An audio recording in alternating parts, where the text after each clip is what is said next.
Welcome. Good morning, all of you. Today we are going to start class 10th subject SST civics part, that is kind of political science, chapter number 6, political parties, part number 3. Topic is necessity of political parties.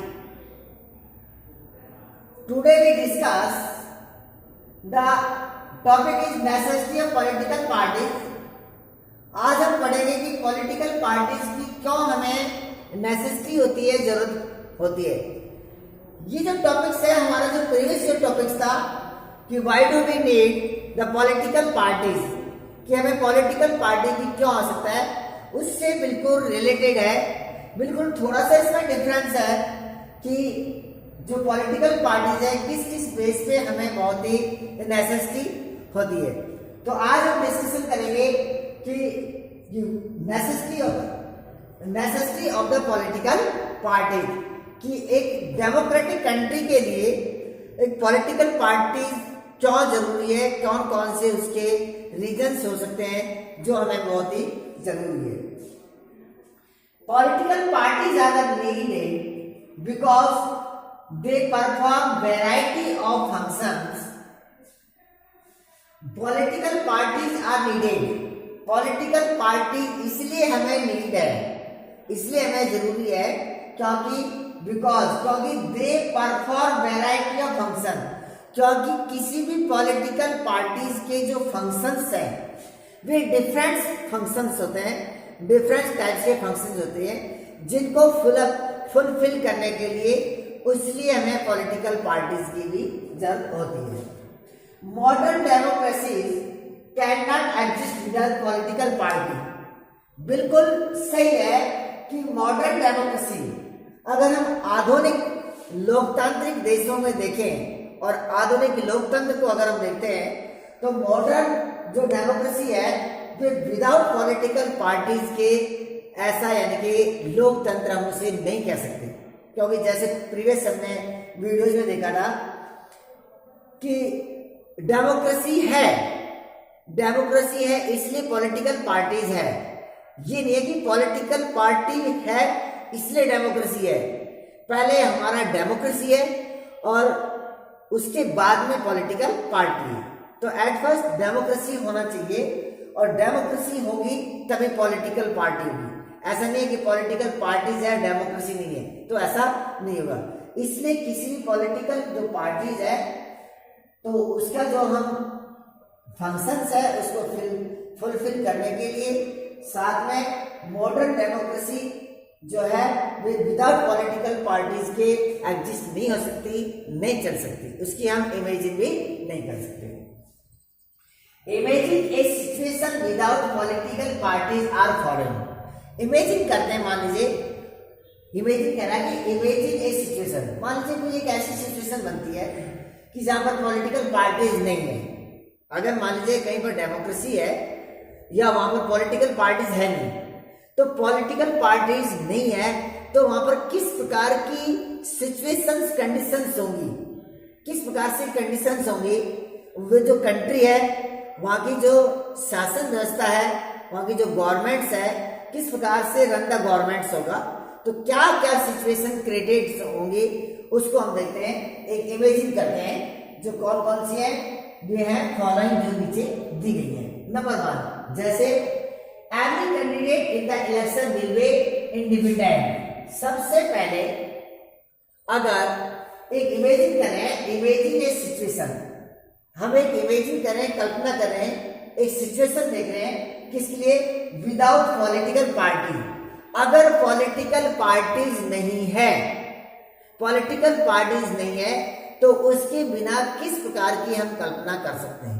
तो at first सबसे first बता रहा है कि every candidate in the election will be independent. कोई भी election होगा तो उसमें जो भी कैंडिडेट्स होंगे, जो कॉन्टेस्ट द इलेक्शन होंगे, ये जो भी कैंडिडेट्स होंगे चुनाव लड़ने वाले या जो हमारे निर्दलीय जो उम्मीदवार होंगे वे क्या होंगे, इंडिपेंडेंट कैंडिडेट्स होंगे. ताकि उसके ऊपर कोई भी किसी प्रकार का कंट्रोल नहीं होगा। किसी भी पॉलिटिकल पार्टीज की आइडियोलॉजी से, उसके प्रिंसिपल से वे बिल्कुल भी इफेक्टेड नहीं होंगे, उसके कंट्रोल में नहीं होंगे, बिल्कुल फ्री होंगे।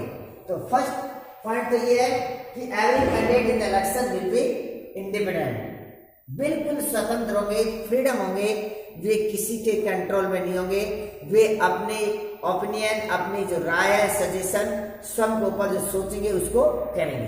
तो इस सबसे पहले योगा का पॉलिटिकल पार्ट है।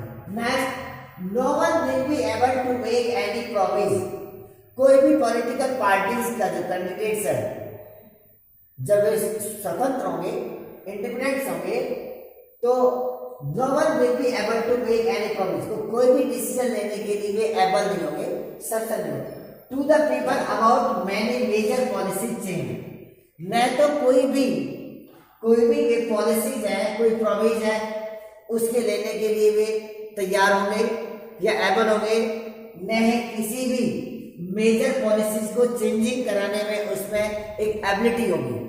जैसे फॉर एग्जांपल, जैसे मान लीजिए एक कैंडिडेट है राजस्थान की कॉन्स्टिट्यूंसी से चुनकर आ रहा, राजस्थान से, और एक आता पंजाब से। अब राजस्थान वाला अपने जो ओपिनियंस है, राय है, उसको इम्प्लीमेशन करना चाहेगा, और पंजाब वाला है जो अपनी एक राय को, अपने डिसीजन को करना चाहेगा। उन दोनों के अंदर कोई बीच में लिंक नहीं होगा। क्यों? क्योंकि वे किसी पॉलिटिकल पार्टी से लिंकिंग नहीं है। जब कोई भी कैंडिडेट्स, जब किसी भी पॉलिटिकल पार्टी से लिंकिंग नहीं है, तभी तो वे इंडिपेंडेंट्स है, वे स्वतंत्र है, इसलिए वे बिल्कुल इंडिपेंडेंट्स होगा, न ही किसी भी प्रॉमिस के अंदर एबल होगा कि no one will be able to the make any promise, कोई भी जो वादा कर रहा है उसके लिए एबल नहीं हो सकता, वे सक्षम नहीं होगा to the people about any major policy, और लोगों की कोई नीति आ रही है, कोई पॉलिसी आ रही है, हो सकता है कोई रॉन्ग पॉलिसी चल रही है जो विदाउट द इंस्टीट्यूशनल, जो विदाउट हमारे कॉन्स्टिट्यूशन के अकॉर्डिंग चल रही है, तो उसको चेंज नहीं करा सकता, इलीगल वर्क को भी चेंज नहीं करा सकता, क्योंकि उसकी कनेक्टिविटी किसी दूसरी पॉलिटिकल पार्टी से नहीं है। जैसे मैंने एग्जांपल दिया राजस्थान का और पंजाब का, पंजाब के से अलग कैंडिडेट्स है खड़े होने वाले, राजस्थान के अलग है, वे सब अपने अपने इंडिपेंडेंस है, अलग अलग उनके व्यूज हैं, कोई उसमें यूनिटी नहीं है। गवर्नमेंट्स तो बन जाएगी, लेकिन गवर्नमेंट्स में कोई यानी कि लॉ पीरियड के लिए नहीं चल सकती। नेक्स्ट है नो यूनिफॉर्म डिसीजन, यानी कोई भी गवर्नमेंट्स का वे एक यूनिफॉर्म नहीं कर सकते, एक गवर्नमेंट्स नहीं बना सकते। अगर क्यों गवर्नमेंट्स नहीं बनेगी और नए कोई वे डिसीजन ले सकते, उसमें डिसीजन लेने की पावर्स नहीं होगी, क्योंकि जब वे इंडिपेंडेंट होंगे, वे किसी के कंट्रोल में नहीं होंगे, वे किसी अपने कंट्री के लिए नहीं सोच सकते, वे केवल अपनी कॉन्स्टिट्यूंसी के लिए सोचेंगे। जैसे elected representative will be accountable to their constituency, accountable माने जो जिम्मेवारी है उसकी या उत्तरदायी है। जैसे इलेक्टेड रिप्रेजेंटेटिव, जैसे मान लीजिए इलेक्शन में खड़े हो गए कैंडिडेट्स और इलेक्शन में इलेक्टेड होकर भी आ गए, जीत कर भी आ गए, और जीत आने के बाद में उसने अपनी गवर्नमेंट्स की बना ली। इलेक्टेड रिप्रेजेंटेटिव जो चुने हुए प्रतिनिधित्व है, जो जनता का प्रतिनिधित्व कर रहे हैं, रिप्रेजेंट कर रहे हैं, will be accountable to their constituency, वे केवल अपने कॉन्स्टिट्यूएंसी के लिए ही अकाउंटेबल होंगे, रेस्पॉन्सिबल होंगे, वे अपने क्षेत्र के लिए होंगे, कि हो सकता है वे रीजनल क्षेत्र है, वो छोटा सा, वे किसी कंट्री के लिए रेस्पॉन्सिबल नहीं होंगे। तो देखिए, जब कोई भी इलेक्टेड जो पर्सन है जो केवल अपने कॉन्स्टिट्यूशन के लिए अकाउंटेबल है, वे किसी कंट्री के लिए नहीं हो सकता, तो वे हम उसे डेमोक्रेसी नहीं कह सकते, वे एक लॉन्ग पीरियड के लिए गवर्नमेंट नहीं चल सकती। हम नहीं कह सकते कि लॉन्ग पीरियड के लिए गवर्नमेंट चल सकती है, और एक कंट्री के गुड फेथ के अंदर न कोई मेजर कानून बन सकता, न उसमें कोई मेजर डिसीजन लिया जाता, न कोई पॉलिसी चेंज की जा सकती, केवल अपने कॉन्स्टिट्यूएंसी के लिए उत्तरदायी होंगे। जैसे फॉर एग्जाम्पल जैसे राजस्थान, पंजाब और जैसे महाराष्ट्र के अलग अलग स्टेट से अलग अलग कॉन्स्टिट्यूंसी, राजस्थान की कॉन्स्टिट्यूंसी से अलग कैंडिडेट्स इलेक्शन जीत कर आए, पंजाब से अलग और महाराष्ट्र स्टेट से के अलग कॉन्स्टिट्यूंसी कैंडिडेट्स आए। तो ये केवल राजस्थान का जो कंडीशन है राजस्थान की कॉन्स्टिट्यूंसी के लिए, महाराष्ट्र का महाराष्ट्र की कॉन्स्टिट्यूशन के लिए और पंजाब का पंजाब के कॉन्स्टिट्यूशन के लिए तो रेस्पॉन्सिबल है, लेकिन होल कंट्री के लिए कौन रेस्पॉन्सिबल पर्सन होगा, वे नहीं हो सकता। तो इसलिए होल कंट्री के लिए रेस्पॉन्सिबल होने के लिए हमें पॉलिटिकल पार्टीज का होना बहुत ही जरूरी है। साथ में हम मेजर पॉलिसीज जो चेंज करना है, उस मेजर पॉलिसीज चेंज करने के लिए भी हमें पॉलिटिकल पार्टीज की जरूरत होगी और साथ में हमारे able to make any promise, और कोई भी हमें जो पॉलिटिकल पार्टीज की जो आइडियोलॉजी है, जो कुछ प्रॉमिस है, जो हमारे देश की जो इकोनॉमिक कंडीशंस या देश को एक हाई लेवल पर पहुंचाएगा, तो उसके लिए भी एक पॉलिटिकल पार्टीज का होना बहुत ही जरूरी है। नेक्स्ट है नॉर्मल रूल, और क्या क्या इफेक्ट होंगे ये without the political party. Next है no one would be responsible to look after the country, बिल्कुल है, देश की देखभाल करने के लिए, लुक आफ्टर, देश की देखभाल करने के लिए ये देश के लिए रेस्पॉन्सिबल पर्सन कोई भी नहीं होगा। क्यों? क्योंकि राजस्थान कॉन्स्टिट्यूशन का राजस्थान के लिए पहले रेस्पॉन्सिबल होगा, पंजाब का पंजाब के लिए केवल अकाउंटेबल या रेस्पॉन्सिबल होगा, और महाराष्ट्र का महाराष्ट्र के लिए डिफरेंट स्टेट्स के डिफरेंट कॉन्स्टिट्यूशन के जो कैंडिडेट्स हैं अपनी अपने कॉन्स्टिट्यूशन के लिए अकाउंटेबल से हम कह सकते हैं या रेस्पॉन्सिबल होंगे, लेकिन होल कंट्री के लिए नहीं होगा। इसलिए देश की कोई लुक आफ्टर नहीं कर सकता, देश के लिए कोई बिल्कुल यानी कि कह सकते हैं कि रिप्रेजेंटेटिव व्यक्ति हम उसको नहीं कह सकते। तो ये इस प्रकार से हमारे इमेज में जैसे the panchayat election are the non party based election, जैसे एक एग्जाम्पल लेते हैं, तो जो हमारे पंचायत इलेक्शंस होते हैं वे किसी भी पॉलिटिकल पार्टीज के बेस पर नहीं होते। The panchayat election are head on the non political party base, panchayat के जो इलेक्शन होते हैं वे नॉन पॉलिटिकल पार्टी बेस पे होते हैं, जो कहते हैं गैर राजनीतिक दलों से होते हैं, उसमें किसी भी राजनीतिक दल का इंटरफेयर नहीं होता है। ये हमारे होल कंट्री के अंदर, इंडिया के अंदर, ये इंडिया के जो बहुत से जो हमारे स्टेट्स हैं, बहुत से स्टेट्स में पंचायत राज जो इलेक्शन होते हैं वे नॉन पार्टी बेस होता है। लेकिन उसमें क्या होता है, नॉन पार्टी से होने के बाद में भी village gets into the more than one group, each of which put up a panel of its. तो जैसे हम बता रहे हैं कि जैसे जो हमारे पंचायत जो इलेक्शंस होते हैं, जो हमारे गवर्नमेंट्स का थर्ड लेयर है, that is called the self local government, जिसे हम स्थानीय सरकार कहते हैं, पंचायत राज कहते हैं।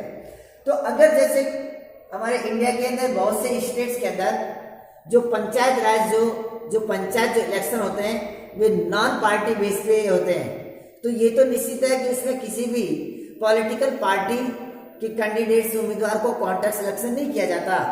लेकिन जो विलेज है वे विलेज सब ग्रुप्स में डिवाइड हो जाते हैं, 2 and more than, तो 2 या 2 से अधिक ग्रुप्स में डिवाइडेड हो जाते हैं। तो कहेंगे village gets into more than one groups, each of the which puts up a panel of it.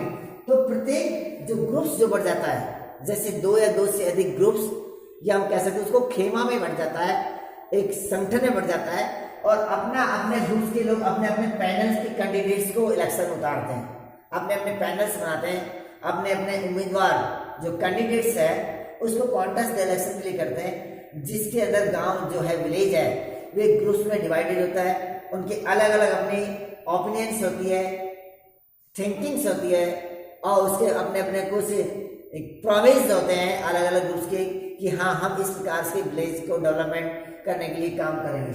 इस प्रकार की जो कंडीशंस है, ये कंडीशंस आपके एक बड़े कंट्री में भी हो सकती है और आपके बड़े स्टेट्स में हो सकती है लार्ज, और स्मॉल स्टेट हो सकती है ओल्ड और न्यू में हो सकती है, और डेवलपिंग एंड डेवलपमेंट विकसित और विकासशील देश में भी इस प्रकार की ये कंडीशन हमको देखने को मिल सकती है।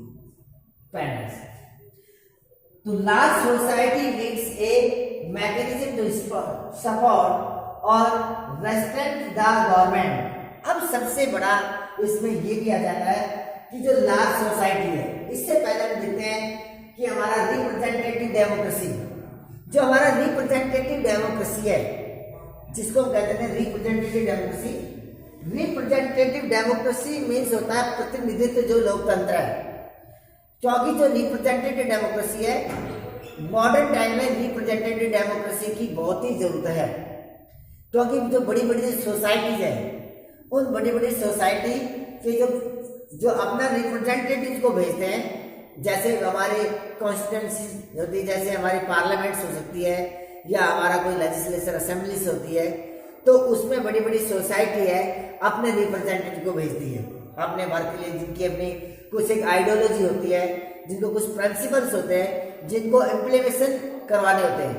तो रिप्रेजेंटेटिव जो डेमोक्रेसी होती है वे किसी न किसी सोसाइटी से जरूर ही निश्चित रूप से जुड़े होते हैं। तो ये बताया कि large society needs a mechanism support. जो बड़ी एक सोसाइटी होती है, जो बड़ा एक समाज होता है, जो आप उसको रिलीजियस के आधार पर भी ले सकते हैं या उसको रेस और कास्ट के आधार पर भी ले सकते हैं। तो अगर कोई बड़ी सोसाइटी है तो वे बड़ी सोसाइटी किस पार्लियामेंट या लेजिस्लेटिव असेंबली में नहीं जा सकती, तो वे क्या करेंगी, वे एक सोसाइटी अपना रिप्रेजेंटेटिव अपना उम्मीदवार को कैंडिडेट्स को इलेक्शन में बनाएंगे और उसको विनिंग करने के बाद में जो एक लार्ज सोसाइटी है वे उसके माध्यम से अपने वर्क कराएंगे। वे अपने कैंडिडेट्स को इलेक्शन बताएंगे। हो सकता है वे पावर्स में आ जाए, रनिंग इन द गवर्नमेंट भी आ सकता है, और रन इन द गवर्नमेंट से नहीं आता रनिंग गवर्नमेंट्स में, तो वे अपोजिशन पार्टी में भी आ सकता है ताकि रनिंग गवर्नमेंट्स के ऊपर कंट्रोल कर सके। तो ये भी इसलिए भी हमें एक पॉलिटिकल पार्टीज की जरूरत है, किस लिए नेसेसिटी है, उसके लिए रिप्रेजेंटेटिव डेमोक्रेसी के लिए भी, क्योंकि डिफरेंस लोगों का डिफरेंस व्यूज होता है, अलग अलग उनकी अपनी अपनी राय होती है। तो लार्ज सोसाइटी नीड्स ए मैकेनिज्म्स, एक मशीन का काम करती है जो लार्ज सोसाइटी गवर्नमेंट्स को चलाने के लिए या अपोजिशन पार्टी के लिए, टू सपोर्ट और द रेस्ट्रिक्ट द गवर्नमेंट, या तो गवर्नमेंट को सपोर्ट करने के लिए या गवर्नमेंट को गिराने के लिए, गवर्नमेंट का ऑपोजिशन के लिए। मेक पॉलिसी, तो ये जो बड़ी बड़ी जो पॉलिटिकल जो बड़ी बड़ी जो हमारे लार्ज जो सोसाइटीज है, ये अपने रिप्रेजेंटेटिव्स को तैयार करने के लिए अपने कुछ पॉलिसीज का निर्माण करते हैं, कुछ जस्टिफाई करते हैं और अपोज देम या उनका अपोजिशन की भूमिका निभाती है, यानी विपक्ष की भूमिका निभाती है। Political parties fulfil these need, और ये जो पॉलिटिकल पार्टीज है, ये पॉलिटिकल पार्टीज इस लार्ज सोसाइटीज है, उसकी जो नीड्स है उस नीड्स को फुलफिल करती है, उसको कंप्लीट करती है। जैसे फॉर एग्जांपल, जैसे मान लीजिए दो कम्युनिटीज हैं, मान लीजिए हिंदू और मुस्लिम, हिंदू और मुस्लिम, कोई भी मान लीजिए एक रिलीजियस वाले हिंदू या मुस्लिम जो लोग हैं, किसी एक पार्टी को, मान लीजिए हिंदू ए पार्टी को और मुस्लिम बी पार्टी को रिप्रेजेंटेटिव कर रहे हैं। हिंदू जो रिलीजियस के लोग हैं वे अपने ए कैंडिडेट को रिप्रेजेंटेटिव करते हैं और मुस्लिम लोग जो है बी। अब मान लीजिए ए पार्टी है, ये आपका विनिंग पार्टी है और गवर्नमेंट का यूनिफॉर्म कर रही है, गवर्नमेंट का चला रही है, तो निश्चित रूप से जो हिंदू जो कम्युनिटीज के हैं, जो हिंदू रिलीजियस के हैं, ये अपनी जो मांगे हैं वे ए कैंडिडेट से करेंगे, इसी प्रकार से अपोजिशन की पार्टी भी निभाएंगे। तो कह सकते हैं ये जो पॉलिटिकल जो पार्टीज है, ये पॉलिटिकल पार्टीज किसी भी लार्ज सोसाइटी की जो नीड्स है उस नीड्स को फुलफिल करने के लिए रेडी होती है, ये जरूरी है। इसलिए पॉलिटिकल पार्टी उसके लिए जरूरी है, क्योंकि अलग अलग जो हमारी कम्युनिटीज होती है, जो हमारे सोसाइटीज होती हैं उसके अलग अलग व्यूज हो सकते हैं, अलग उसकी ओपिनियन हो सकती है, तो इस प्रकार से उसकी होती है। या उसकी अपनी कोई सिंगल या एजेंसी भी होती है कि एजेंसी के माध्यम से भी उनको इस प्रकार से तैयार किया जाता है। Responsible government. Next, that every representative government, जो हमारा प्रतिनिधित्व सरकार है, representative government as thus the political parties are a necessary condition for the democracy. इसलिए रिप्रेजेंटेटिव जो गवर्नमेंट्स है, रिप्रेजेंटेटिव गवर्नमेंट्स के द्वारा आपकी जो लार्ज जो सोसाइटी है उसको डिमांड करेगी और उसको फुलफिल करेगी, और इस प्रकार से एक political party are a necessary condition for a democracy. इसलिए किसी भी एक रिप्रेजेंटेटिव डेमोक्रेसी के लिए एक पॉलिटिकल पार्टीज का होना बहुत ही जरूरी है। तो आज हमने ये बढ़ाया कि necessary of the political party की, इस प्रकार से हम कह सकते हैं कि मॉडर्न डेमोक्रेसी के अंदर कि एक पॉलिटिकल पार्टीज का होना बहुत जरूरी है। अगर पॉलिटिकल पार्टीज नहीं होगी तो कैंडिडेट इंडिपेंडेंस होगा, गवर्नमेंट्स का यूनिफॉर्म कर सकता है, लेकिन वे एक किसी कॉन्स्टिट्यूंसी के लिए रेस्पॉन्सिबल होगा, वे होल कंट्री के लिए नहीं होगा, वे किसी उसको डिसीजन लेने की उसकी पावर एबिलिटी नहीं होगी, और किसी पॉलिसी चेंज भी उसको नहीं करा सकता। इसलिए कहते हैं कि पॉलिटिकल पार्टी हमें बहुत ही जरूरी है। आपको ये वीडियो कैसे लगा? अगर आपको अच्छा लगा तो आप उसको लाइक करना, शेयर करना। हाँ, अगर कोई प्रॉब्लम्स हो, कुछ समझ में नहीं आ रहा हो, कोई क्वेरीज हो, तो आप कमेंट्स करना, आपके हर प्रॉब्लम का सॉल्यूशन किया जाएगा। और आप and English school Satish Kumar के चैनल को सब्सक्राइब करना। Okay, thank you.